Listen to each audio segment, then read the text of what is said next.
Rema hari ini, Filipi 3 ayat 10. Yang ku kehendaki ialah mengenal Dia dan kuasa kebangkitannya dan persekutuan dalam penderitaannya, di mana aku menjadi serupa dengan Dia dalam kematiannya.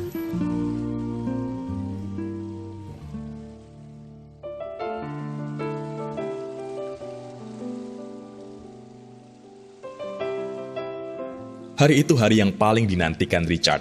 Pengumuman lolos tidaknya ia dalam seleksi proyek yang diidam-idamkannya akan keluar. Banyak hal yang ingin dilakukannya jika berhasil masuk dalam proyek tersebut. Ia pun sudah banyak melakukan persiapan sebelum mengikuti proses seleksi. Akan tetapi, hari itu malah menjadi hari yang menyedihkan baginya. Ia gagal. Richard bersedih, menangis, dan malu karena banyak yang mengetahui totalitasnya demi mengikuti proyek tersebut. Ia kehilangan harapan akan masa depannya, sehingga selalu murung dan mengurung diri di rumah. Beberapa bulan kemudian, ia ditawari sebuah kios di sebuah pusat perbelanjaan. Richard pun memberanikan diri berjualan di sana. Di kios itu, ia memiliki banyak waktu luang saat tidak ada pembeli, dan ia gunakan dengan membaca buku-buku rohani. Dari situ iman percayanya semakin bertumbuh, dan pengenalan akan Tuhan meningkat. Kini ia tidak mau meratapi kegagalan yang dialaminya. Ia mau melakukan hal baru dengan Tuhan. Semenjak itu, Richard banyak mengalami penyertaan Tuhan. Pesanan tak terduga berdatangan. Bahkan supplier-supplier untuk kiosnya juga Tuhan sediakan. Apa yang terjadi dalam hidup kita terkadang tidak bisa kita pahami. Kita bertanya kepada Tuhan seakan kita tak menemukan jawaban. Apalagi saat keadaan buruk Tuhan izinkan terjadi. Banyak yang justru menyalahkannya.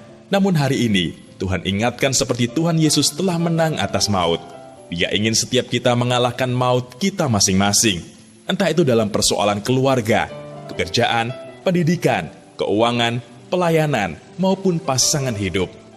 Tuhan ingin setiap kita membuka hati lebar-lebar agar kuasa kebangkitan Kristus mengalir dan terjadi dalam hidup kita.